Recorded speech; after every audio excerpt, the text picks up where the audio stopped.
was in Beverly Hills, back in my backyard over here, I would be so embarrassed. Like, don't you think Teresa is really secretly just a little embarrassed by Louis? I mean, he dances to the beat of his own drum. Gotta support that. But don't you think she's like a little embarrassed? I would be. But anyway, I mean, I guess I would be a little embarrassed to be with Teresa too. So what am I saying? But I digress. Um, they're in love and they're like, two peas in a pod. I'm kind of starting to think the same thing about Jonn Janssen and Alexis. I do believe them when they say they're in love. And I do believe that this could all work out. Anyway, he has sued Miss Bedoya. He has claimed, he sued her for breach of contract and for promissory. I forgot what the other thing is that he sued her for, but he sued her for breach of contract. Um, basically saying that he lent her $75,000 in 2022. She needed $40,000 for a facelift. In 2023, she needed $35,000 for a second facelift, and he lent it to her. And it was very clear that it was not a gift. It was very clear that he was loaning it to her with her intentions to pay it back. Now, before we get into some other things, I mean, and by the way, he's suing her for an oral breach of contract. Let me put that in, be clear, because there's nothing in writing. The actual contract is not in writing, but they're claiming, his lawyers are saying, that if I'm just looking this up, that if she tries to say that this was a gift, which I think she's already said, and I get to keep the money because it was a gift, they're saying there's no contract. So he's suing her for a breach of an oral contract, which is harder to prove. But they're saying there are so many emails between the two. It was very clear that this was not a gift, and Shannon knows that, et cetera, et cetera. Oh, oral. So he's suing for breach of oral contract and promissory fraud. So just two things. And sometimes I get in the weeds over here. I mean, based on the number of years that Shannon has been on the show,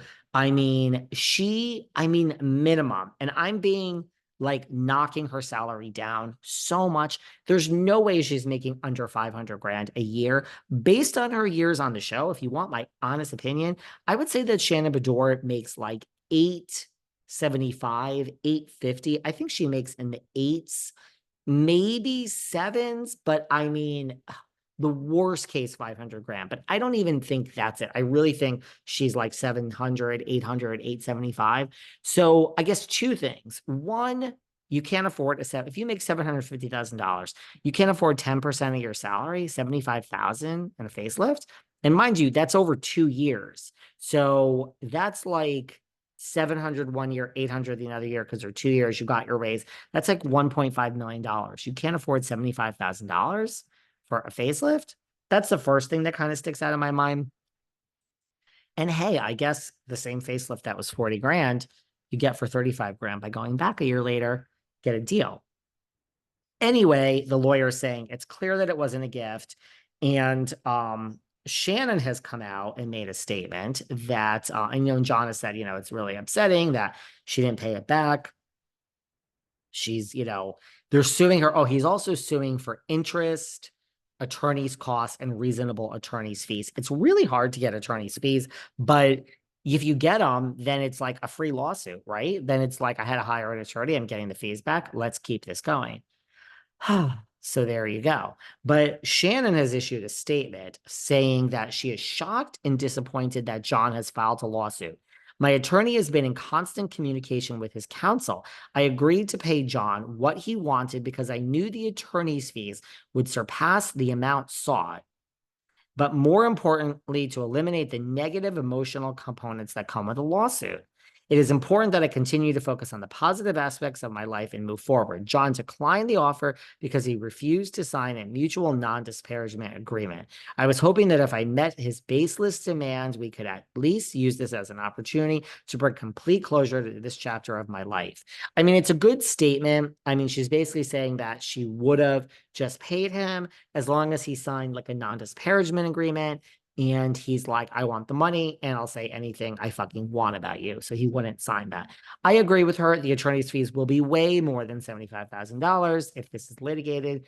Just pay it and make the whole thing go away. There's also a psychological aspect, as you know, when you're in a lawsuit, like you have a good hour, then you have a bad hour.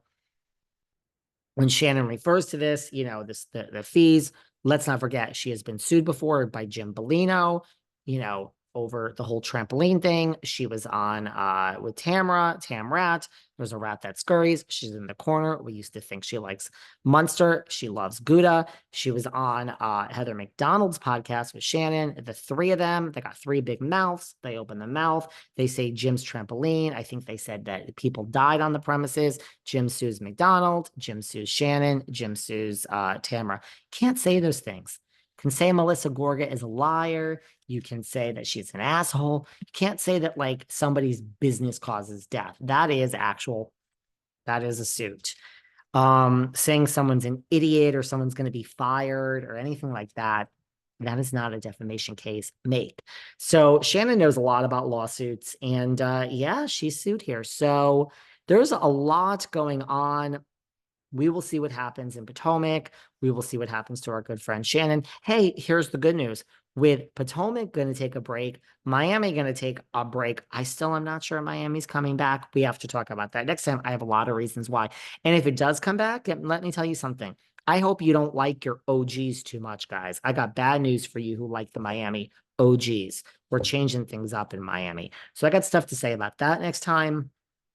But with Potomac being dragged out, about Miami's being dragged out, New York, even if we announced it tonight, it's already been dragged out. When was New York last on the screen?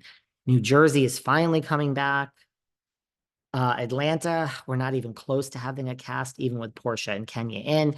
The good news is that the OC is actually filming. So really, we have Salt Lake, we have the OC, we have Jersey, and the winner, the end of the day, that rises to the top is Beverly Hills. You might hate it, you might love it. Nobody cares. Guess what? The ratings are there, and that's all we care about. Everyone's going to tell me how much they love Miami, how it's one of the best franchises. Yeah, I'm sure all 500,000 of you that watched it love it. Doesn't matter. Nobody cares. Those ratings do not keep a show on. They better figure something out. We're in a new dawn here, guys. We're in a new dawn, a new day of Housewives. Anyone that doesn't realize it, wake up. This is what's happening. I don't want to be negative here. A lot of you seem to love the Valley. Everyone seems to want to talk about buying Beverly Hills. It's a quick hit. We got to do all that later in the week. I just wanted to jump on and deal with these three things. And guess what? As always, I love you guys. I'm in LA today. Where are you guys? How are you? Are you having a good day? Are you having like a glass of wine, some champagne? Love you all. And guess what? If you haven't listened to my chat with Aaron Leachy yesterday, we chatted about all things Roni, past, future Ramona Singer. We talked about her run-in at BravoCon with Dorit and Kyle. She has new information. She got quoted in the news of saying they were both mean girls. Well, turns out one of them is. Go listen to that. Aaron Leachy yesterday.